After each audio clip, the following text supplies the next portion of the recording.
Hi, my name is Indiana Wagstaff and I am from Stella Marine.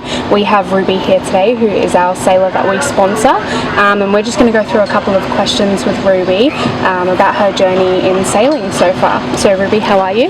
I'm good, thank you. That's good. So how did you get into sailing?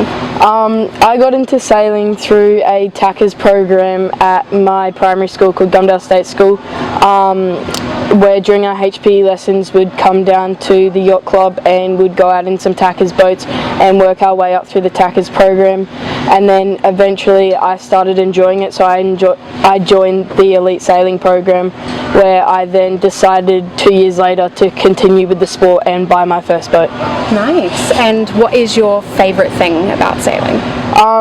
Well, other than getting out on the water every weekend and as much as I can, I love coming down here and hanging out with my mates. There's really good friendships that you can form out of sailing everywhere you go, and so eventually once you travel around the world you have friends all over the world. Yeah, nice. Wow.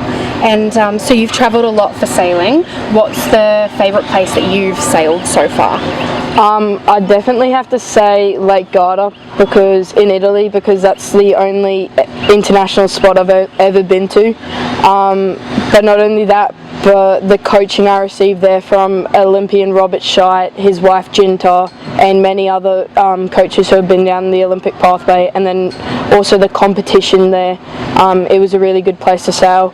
But within Australia, I would say probably Adelaide, because the wave state there, it's a lot more rolling rather than choppy, so it's a really nice place to sail. Yeah, nice. And how do you manage to stay so focused and calm during a race, especially when competing against the older sailors? It is quite difficult, and I won't lie, most of us do lose focus sometimes during a race, because I mean you're racing for 45 minutes to an hour, and it's definitely hard to maintain focus during that time. And it's not like major things, it may just be like someone crosses in front of you and the thought of what are they doing rather than what am I doing crosses your mind, and it's very easy to lose focus, but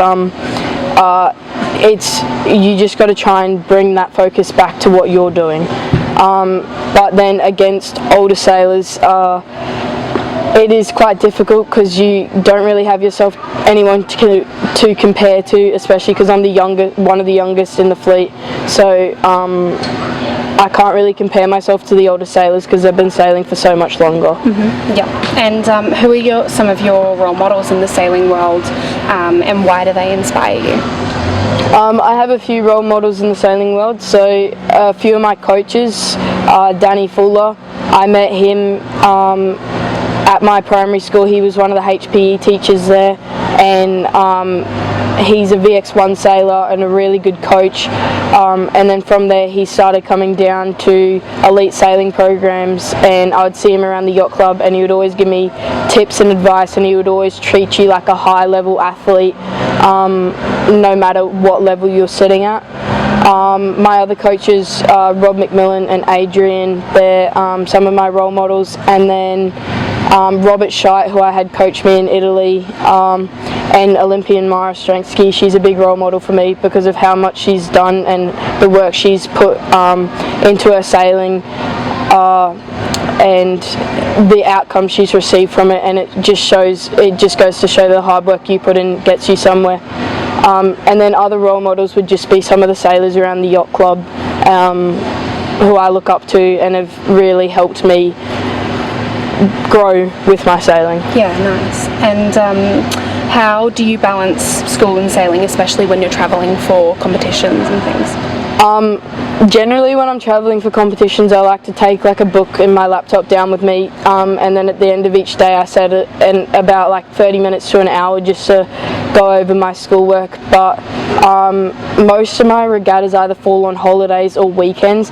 There's only some days that like there's a Monday or a Friday with the weekend attached to the regatta, so it's just generally one day that I'm missing of school, so it is quite easy with that. But then training, it does get a bit difficult because when you're training, especially during summer, almost like every afternoon, and then you have schoolwork on top of that, it does get quite difficult, but just trying to stay on top of that. And I get given study sessions at school, so okay, that works out well then. Yeah. And how do you stay motivated and keep pushing yourself to improve? That's hard. I've definitely lost motivation at times where obviously growing up you start to lose not lose motivation, but there's some days where you wake up and you're not really motivated to do anything, and I've definitely had those days, but being able to push through it is definitely challenging, and I would say I do it by making sure that if there's a day that I really don't feel like doing anything, then I have to find something to do. If I'm not going to go sailing, then I go on a run, I go on a bike ride. Like, I have to find something to do to keep my fitness up, and it's like our school offers a gym program, so I always go at least twice a week, and I'm always trying to do something to keep physically active at least one day per week, so then I don't lose the motivation when it comes around to sailing. Yeah, nice, okay. And so you recently completed the ILCA East Coast Championships. Congratulations on that. Can you tell us a bit about how you prepared for the event? So I flew down with one of the other sailors day before the event started, and we were meant to go for a sail that day, but it was quite light air and everyone was tired, and we didn't want to tire out too much before the event actually started. So we ended up going home and resting that night, but there were 3 Queenslanders that came down. It was myself and 2 other males, and our goal of the regatta was for Queensland to come away with 1, 2, 3 on the podium, and so that was our biggest goal, and we all put our tactics and strategies together, and we were all preparing with that, and not only that, but trying to keep each other motivated after a bad race. So 2 of us may have had a really good race, whereas the other one might have not, so we were always trying to make sure that we were trying to cheer up our teammates to then keep our motivation up and keep our preparation up, and that's how Queensland came away with 1, 2, 3 at East Coast. Yeah, amazing. And what did it feel like to be part of such a big event?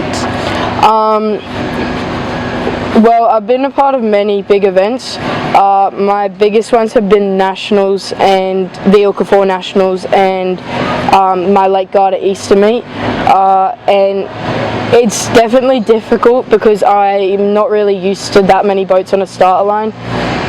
Especially at Garda, we had like 70 to 80 boats on the start line, and it was definitely a big fleet, and so trying to be first row on the start and trying to do really well in the race, it's definitely really hard. But after Lake Garda, even though I may have not had the best results, I learnt so much from big fleet racing and the coaches I had there and all of that, so yeah. Yeah, and so what is the next big competition that you have coming up? So I have a competition in Yeppoon, which is a youth week at the end of this term, and then from there I will most likely head down to New South Wales to do some regattas for a couple of the weekends throughout term 4, and then early October I leave for New Zealand, which is an Australian versus New Zealand. It's known as the Inter-Dominion Championships for school sailing. Wow, that's going to be exciting. Yes. And what are some of the biggest challenges that you've faced so far? Some of the biggest challenges that I've had so far are definitely results-based. Focusing too much on results definitely is a big challenge for me. In fact, during East Coast, I was sitting second on the last day, and I started to let the stress get to me, and for my first 2 races out of the 4 for that last day, I wasn't performing to my best because I really started to let the stress eat me up that I've got to hold that top 3 position and all of that. But then I had a chat with my other Queensland teammates and my coach Rob, and they just told me to forget about it and just sail like I can sail. So that's mindset is definitely a really big challenge to overcome, and I'm still overcoming it, but yeah, it's generally to do with results. Mm-hmm. Yeah. Can you share a memorable moment or experience from any of your recent competitions? Well, about 2 weeks ago I just got back from school sailing nationals. I definitely had a fun time there with all of the girls. We had our own apartments and all of that, so that was definitely a whole heap of fun. And not only that, but Yeppoon last year, where everyone goes and gets ice cream each day, and how fun that is. And the ILCA 4 nationals, where I one of the days got called off and everyone ended up coming back to our place to come watch a movie, and the whole pantry was empty by the end of the day. So that was a pretty good moment. Yeah, and what goals do you have for your future in sailing? I definitely try to make goals now that aren't results based. However, I have nationals coming up, so I obviously do have a few results based goals there, but my main goals I'd have to say is making sure I'm first row every start. I want to be able to win the start, and not exactly with the fleet, with the boat to windward and to leeward, so that's above and below me. I want to be able to beat them because they're the only two boats I'm racing on the start line. If I beat them, then I've had a really good start, and so that's mainly my goal, really good starts. And then my first upwind, I just need to really go for it because my first upwind is generally my worst leg of the race. Yeah, and would you have any advice for any other young sailors who want to compete at a high level? It's definitely hard because I'm one of the youngest in my fleet, but I would say you just have to keep pushing yourself.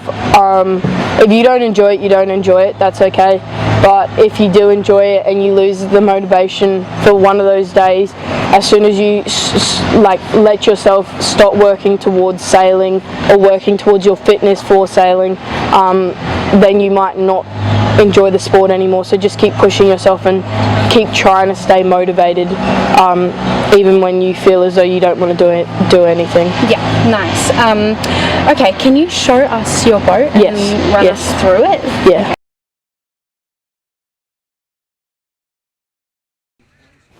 Wait, Ruby, me?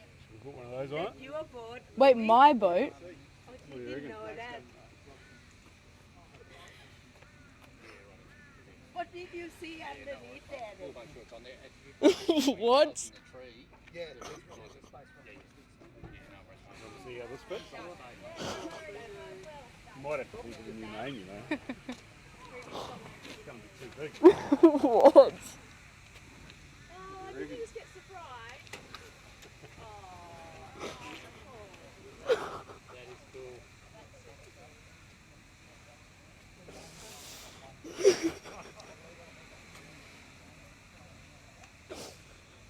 Oh, I did not know. New E6, they're the best boats on the water, someone told me.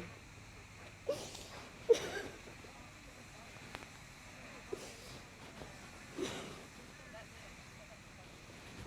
do you think?